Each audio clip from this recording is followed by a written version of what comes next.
Good day, everyone. I'm Alberto Paul, like you all know. I'm here today to speak on the topic generational curses. Now, in this part of the world, we have always considered generational curses to be some patterns, activities, mostly negative, that move from one generation to the other. And one of the biggest ones we have always emphasized on in Nigeria is the generational cause of poverty. I'm speaking on that topic today because you see, you cannot find solution to a problem until you understand the problem. Is there a generational cause of poverty in Nigeria? Absolutely. Is it spiritual? No. Does it exist? Yes. It is not spiritual. These are just patterns, lifestyles, choices, policies from government, and various activities that culminate to entrench poverty in the land. And today I will be citing certain examples of how generational causes, how they move from one generation to the other, how they transcend from one generation to another. I want to tell you, first of all, that the biggest determinant of poverty in a country, in a family, in a village, in a city, in a town, government policies, biggest determinant. And then number two, the people's culture, prevailing societal culture. These two put together can entrench and sustain poverty in a nation. Even if government policies are bad, if the culture or the people in itself does not promote poverty, it will be difficult for a society to actually become poor. Like it is in Nigeria today. We are the poverty headquarters of the world, even though we are the biggest preachers of prosperity. And with due respect to all my prosperity preachers, I totally appreciate the job you're doing. But frankly, it's unfortunate.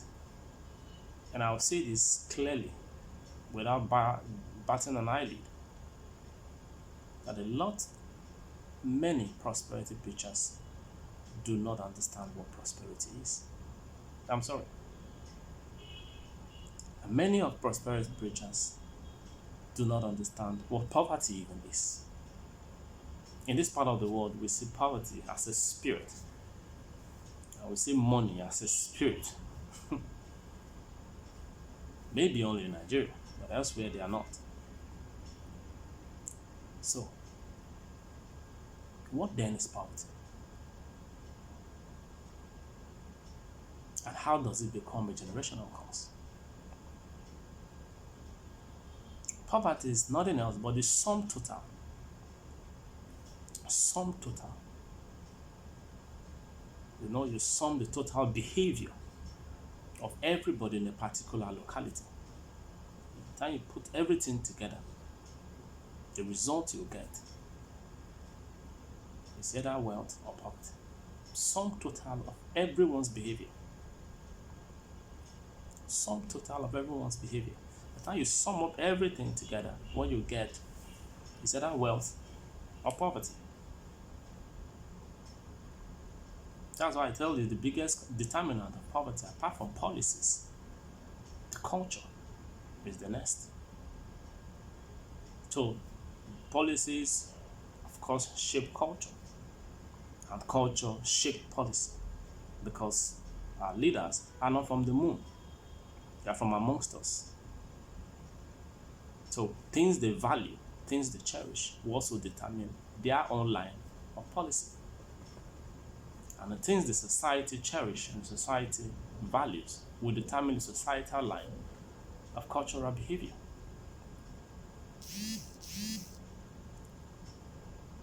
So these are the biggest determinants of poverty And if you sustain these practices from one generation to the other, poverty will move from one generation to the other. Now, let me give you how generational cause of poverty can move in a family. I told this about behavior, sum total behavior of a particular society.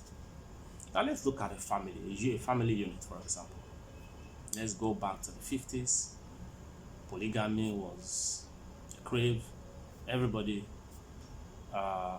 most people were involved in polygamous marriages. One husband, multitude of wives, from 2 wives, even to as much as 30. You're going to have children. Those days there was nothing like family planning. I have a multitude of children. Government policy back in the 50s of free education in the Southwest made it possible for many people to be educated. If there was no policy to drive that,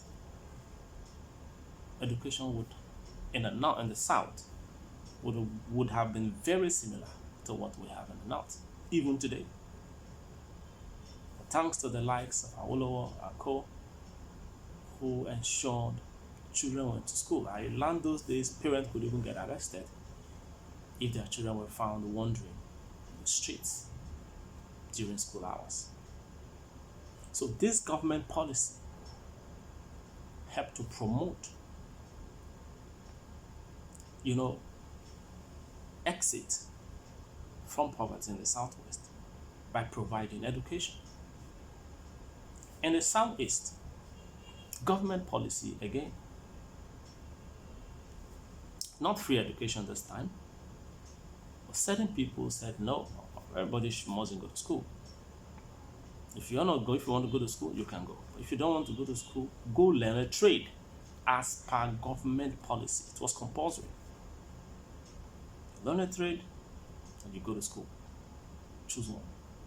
You must do one. Culture supported that in the East. Those who wanted to learn a trade, they were able to entrench a culture which still exists today, even till tomorrow.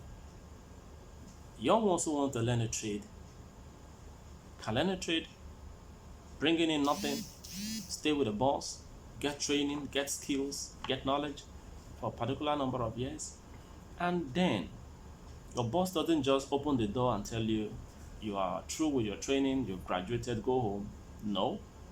The culture mandated that your boss must set you up in business. No matter how small, but you have to start up something for yourself. That Eastern culture made it possible for many people in the East to exit poverty. That practices still exist till today.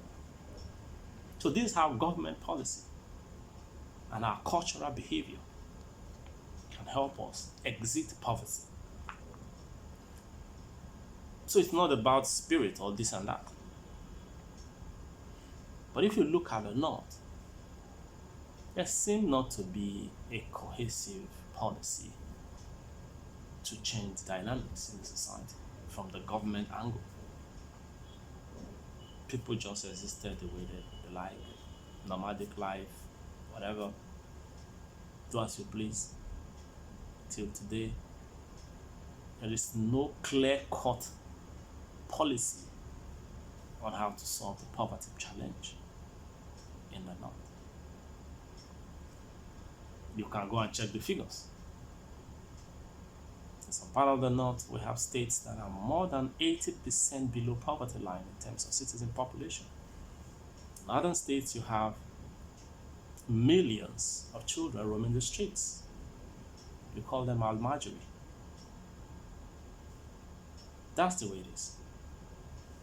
But that's one. Let's come back again and look at the South.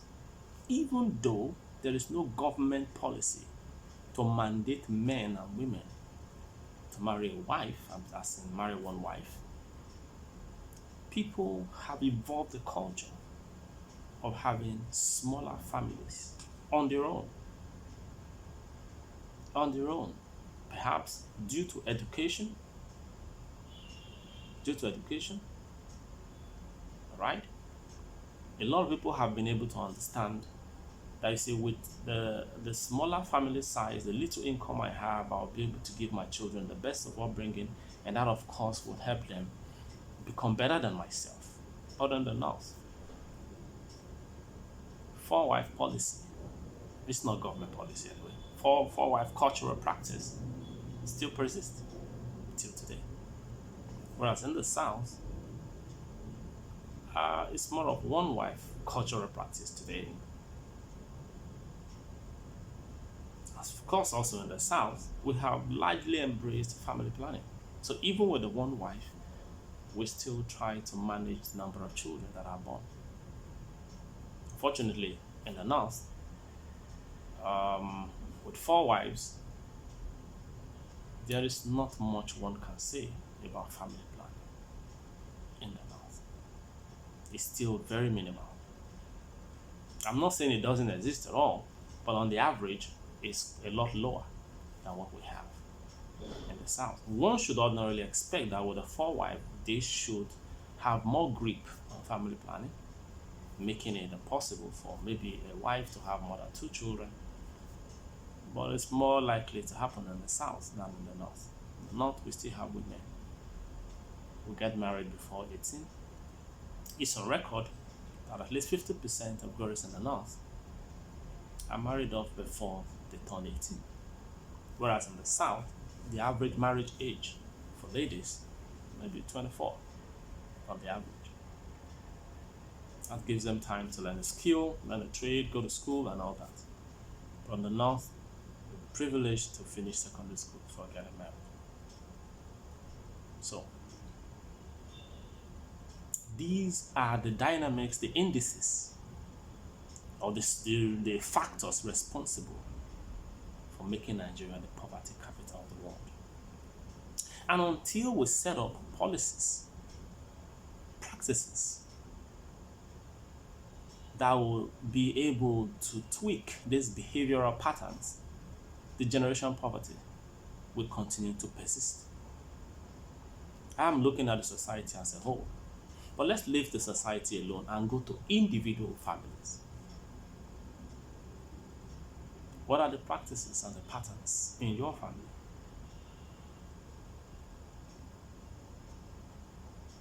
Alcohol, drug abuse,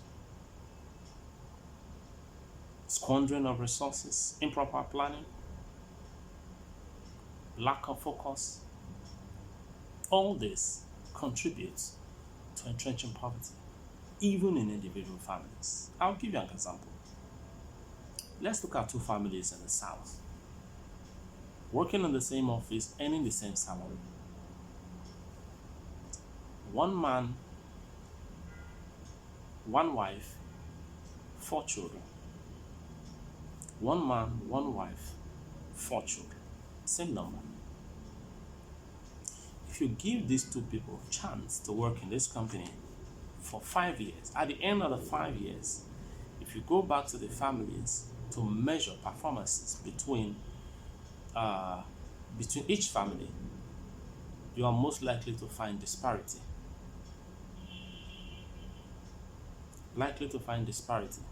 So what is responsible for this disparity? One would have done a lot better than the other. And there are several factors.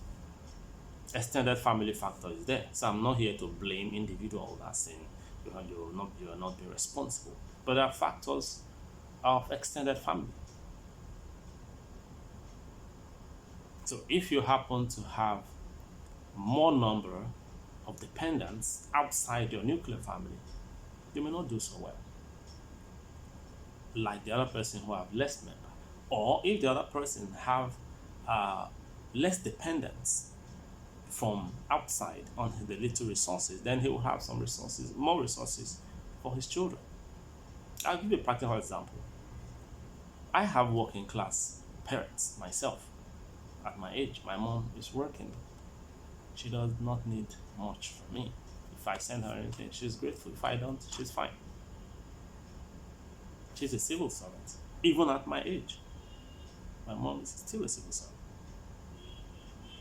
My dad is retired. but at least they manage to get by without necessarily demanding from their children. The story will be quite different if they depended on me 100%. So all these factors contribute to how much and how well people will do. Not necessarily living waywardly. But of course, we cannot ignore the possibility of living a wayward life.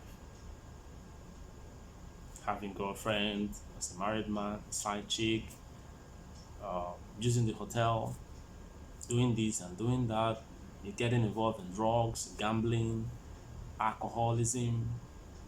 All these are factors that help to entrench and sustain generational curses. Now, let me give you an example. Because a lot of you're cast generational curses, poverty, and all that in your family. With this explanation I've given you, how much of prayer will make your mother less dependent? I'm talking of your old mother who can barely walk, not to talk of, as in walk, move around on her own, let alone provide for her needs. Maybe your prayer should just kill her instead. That's the only way to ensure you no longer have to fend for her. But of course, that's not the essence. If your parents are dependent on you for their livelihood, then resources must leave you to them continuously for as long as they are alive. No amount of prayer will deal with such. So dealing with generational causes, you have to understand what are the causes and how they move from generation to generation. That's why I told you from the beginning that they are not spiritual. They are patterns, practices in our society. And until we find a way to deal with this situation, the problems will still be there. It may go out from the family of the man who have been able to find a way to deal with it, but to persist in the man who have not been able to deal with it, or may not even be able to deal with it because there are some problems you can't really deal with. Another big challenge is this concept of having a wife who doesn't have responsibility of providing financially for the home. If you check the most well-to-do families you know, it's basically both husband and wife working hard to meet the family needs. There are actually very few families where the husband is the one providing and the wife does nothing, just at home, taking care of children. That's an old and archaic practice. And for those of you who seem to derive pleasure and wanting to entrench that as part of your family, you're doing something wrong. You're doing something outdated. This idea of the duty of the man to provide for the family is an outdated activity. It's an outdated program. It's an outdated rule. Grow up. This is 21st century. It's 2022. The idea also that the duty of the woman to do house chores and all that, these are all outdated issues. I'll deal with them in person, gradually. But these are all outdated issues. And we must begin to change these patterns, these practices, these ideologies. We have practiced this thing for ages. We are the poverty capital of the world. Don't you think we should begin to rethink our activities? I think so. You couldn't do the same thing over and over for years, and the result we got is that we are the poverty capital of the world, and we are still hell-bent on sustaining those practices. And you think things are going to change? It's not possible. Albert Einstein said, the definition of insanity is doing the same thing over and over again and expecting a different result. You can't possibly get a different result by doing the same thing over and over again. We must begin to turn things around. We must begin to change the way and patterns we've been doing things. Now, before you start judging me for most of my comments, sit down with your pen and paper. Think very deeply. Write down a lot of things and patterns in your family, in your cousins, those your friends and in-laws and cousins and neighbors who are doing very well. Try and itemize what you think may be responsible for their better performance than yourself. You may be right, you may be wrong, but just write down what you think. Maybe you'll begin to see the reason why you may not have been doing very well. Even though, like I said, cultural practices is wide. And in due time, I will tell you several other cultural practices. This is just part 1. We have this issue maybe to part 50. I'll tell you a lot of cultural practices responsible for our poverty. You will understand better. And spirit. A lot of them are things beyond your control. You're not the one that makes policies for the government. The government can wake up tomorrow and tell you a liter of fuel will sell for 500 naira. That will drag more people into poverty. That's beyond you. It's beyond me, frankly. The government have been on the spree of borrowing. This is beyond your control. It's beyond my control. The currency devaluation is beyond your control. It's beyond my control. But the one we can deal with, let's deal with it. Let's face reality and understand that the government we have continues to create policies that are making poverty sustainable. You know what that means? They have a habit of creating policy that is sustaining poverty, like keeping poverty alive and well in our society. And if that is so, then what can I do? Like chemical reaction. What can I do to get out of this challenge? Is there anything I'm also doing to even contribute to my own poverty? Your government is doing everything to make you poor. You can't afford to be doing the same thing or something similar to further impoverish yourself. That's exactly what I'm saying.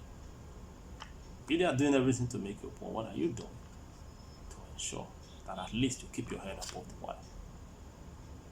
You can't afford to have 10 children today. Modulate your family size. Change your habits. Withdraw from certain practices.